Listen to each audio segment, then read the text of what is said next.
আমি কোনো টাকা পয়সা বিনিময় ওয়াজ করি না। আলহামদুলিল্লাহ। আমার পথ খরচ হাদিয়া কেউ যদি কিছু দেন আলহামদুলিল্লাহ, না দিলে আরো জোরে আলহামদুলিল্লাহ। আমার এটা নিয়ে কোনো সে নাই, আল্লাহ শুকর। তবে আমরা খুব শীঘ্রই ইনশাআল্লাহ অফিসিয়ালি ঘোষণা দেব। মেয়র মহোদয় একটা কথা বলেছেন যে আমাকে আনতে অনেক কষ্ট হয়, অনেক টাকা পয়সারও ব্যাপার আছে। তো এটা একটু ক্লিয়ার করা দরকার আপনাদের কাছে, কারণ উনি জনপ্রতিনিধি, সেই হিসাবে আপনারা উনি যেটা মিন করেছেন, আমার মনে হয় যে একটা প্যান্ডেল, একটা সাউন্ড সিস্টেম, প্রচারণা, অনেক খরচ আছে। সে অর্থে তো ওনার কথা ঠিকই আছে, কিন্তু যদি আমার কথা বলেন তাহলে আমি কোনো টাকা পয়সা বিনিময় ওয়াজ করি না আলহামদুলিল্লাহ। এবং আমি দিনী প্রোগ্রামগুলো করার চেষ্টা করি আল্লাহ তাআলার সন্তুষ্টির জন্য। আমার পথ খরচ, আমার হাদিয়া কেউ যদি কিছু দেন আলহামদুলিল্লাহ, না দিলে আরো জোরে আলহামদুলিল্লাহ। আমার এটা নিয়ে কোনো সে নাই, আল্লাহ শুকর। তবে আমরা খুব শীঘ্রই ইনশাআল্লাহ অফিসিয়ালি ঘোষণা দেব যে আমরা কোনো দিনই প্রোগ্রাম করে কোথাও কোনো প্রকার সম্মানই আমরা নেব না। সেই ঘোষণাটা আমরা দেব ইনশাআল্লাহ।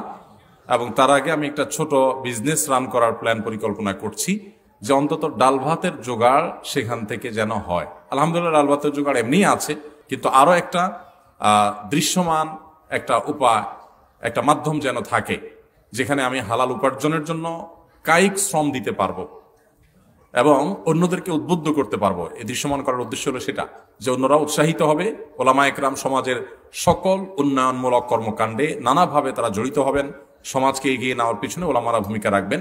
সেজন্য আমরা যেন একটা দৃষ্টান্ত হয়, সেটি শুরু করবো আল্লাহ চাহেন। আল্লাহর কাছে চাওয়া আর পীরের কাছে চাওয়া, এই শিরক থেকে বাঁচার জন্য আপনি কিছু নসিহত করুন।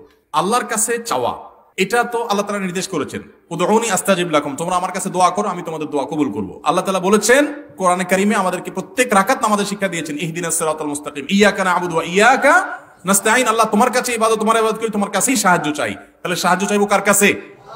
কোন মাজারে গিয়ে বা কোন পীর সাহেবের হাতে শক্তি আছে, উনি আমারে কিছু করাই দিতে পারে, এটা যদি কেউ বিশ্বাস করে তাহলে তো ঈমান নষ্ট হওয়ার মতো বিশ্বাস। কারণ সকল ক্ষমতার মালিক কে? নবী সাল্লাল্লাহু আলাইহি ওয়াসাল্লাম বলেছেন, ওয়া ইযা সাআলতা ফাসআলিল্লাহ ওয়া ইযা ইসতাআনতা ফাসতাঈন বিল্লাহ। যখন তুমি কিছু আল্লাহ চাইবা তো আল্লাহর কাছে চাইবা, যখন সাহায্য চাইবা আল্লাহর কাছে সাহায্য চাইবা। আমরা বলি ইয়াকা না'বুদু, আল্লাহ শুধু তোমার কাছেই সাহায্য চাই, তোমার ইবাদত করি, তোমার কাছেই সাহায্য চাই, শুধু তোমার কাছেই চাই। এই যে বলি, আবার আমি মাজারে গিয়ে চাইলাম, তাহলে সেক্ষেত্রে এটার নাম হলো শিরিক করা। আল্লাহ এটাকে সবচেয়ে অপছন্দ করেন। শিরকের গুনাহ আল্লাহ তাআলা মাফ করবেন না। এজন্য খবরদার, আর যা করেন না করেন, খবরদার এই শিরিকের অপরাধ করবেন না। আল্লাহ তাআলা কোরআনে কারিমে পরিষ্কার করে বলেছেন, যে ব্যক্তি শিরকে লিপ্ত হয় ফাকাদ হারামাহুল্লাহুল জান্নাহ, আল্লাহ তাআলা তাকে তার জন্য জান্নাতকে হারাম করে দেন। এবং আল্লাহ তাআলা আরো বলেছেন যে শিরক করলে তাকে আল্লাহ তাআলা মাফ করবেন না।